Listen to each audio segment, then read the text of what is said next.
Welcome to রস বাঙালি channel. আমার চ্যানেলে আপনাদের স্বাগত। আজ করব আমি মালপোয়া রেসিপি। আম দিয়ে মালপোয়া করব। এখানে প্রথমে কিছুটা আম নিয়ে নিয়েছি। প্রথমে আমগুলোকে ভালো করে মিক্সি বাটিতে দিয়ে একটি পেস্ট করে নিচ্ছি। স্মুথ পেস্ট করতে হবে।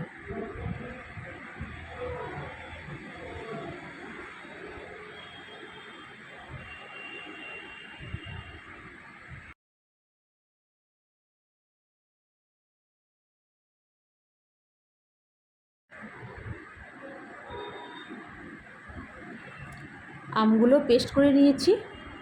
এখন দেখুন কী সুন্দর পেস্ট হয়েছে, আর অনেকটাই হয়েছে। তো প্রথমে পেস্টগুলোকে একটি গামলায় নিয়ে নিলাম। এখন এখানে দিয়ে দিব 1 বাটি ময়দা, আর যে বাটি মাপ করে ময়দা নিয়েছি সে বাটিরই 1 বাটি সুজি। 1 বাটি সুজি নিয়ে নিলাম। আর দিয়ে দিব এই সেম বাটির আধা বাটি চিনি, আর দিয়ে দিব একটু লবণ, তাতে টেস্টটা ব্যালেন্স হবে, মিষ্টির টেস্টটা সুন্দর আসবে।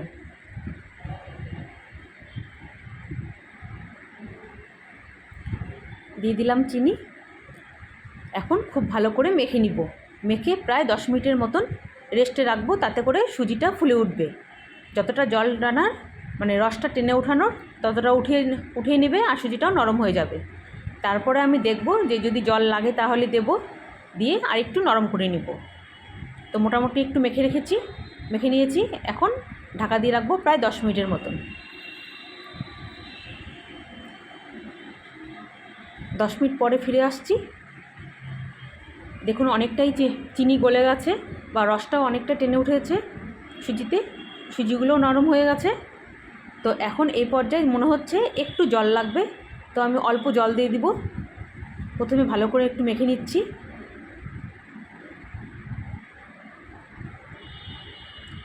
এখন দিয়ে দিব অল্প বেকিং সোডা, তাতে করে যদি কারুর বড়া খেলে অ্যাসিড বা গ্যাস অম্বলের সমস্যা থাকে, তাতে এগুলো হবে না।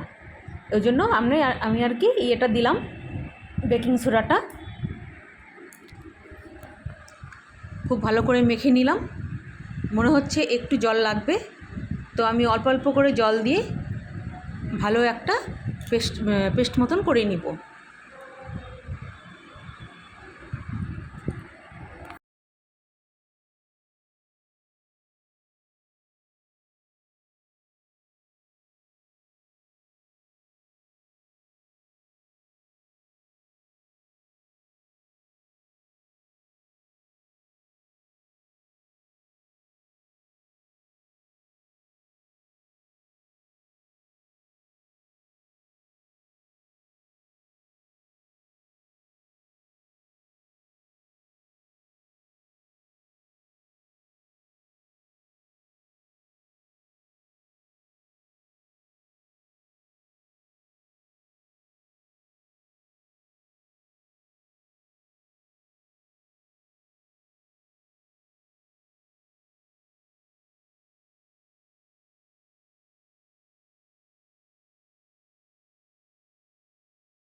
এই পর্যায়ে কিন্তু গ্যাসের ফ্লেমটা মিডিয়াম টু লোতেই রাখতে হবে, খুব বেশি বাড়ানো যাবে না। তাতে করে বড়াগুলো দেখতে ভালো হবে, কিন্তু খেতে ভালো হবে না, ভেতরটা কাঁচা রয়ে যাবে।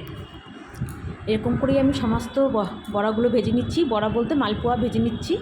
তো যদি রেসিপিটা ভালো লাগে প্লিজ লাইক শেয়ার কমেন্ট করবেন, আর অবশ্যই সাবস্ক্রাইব।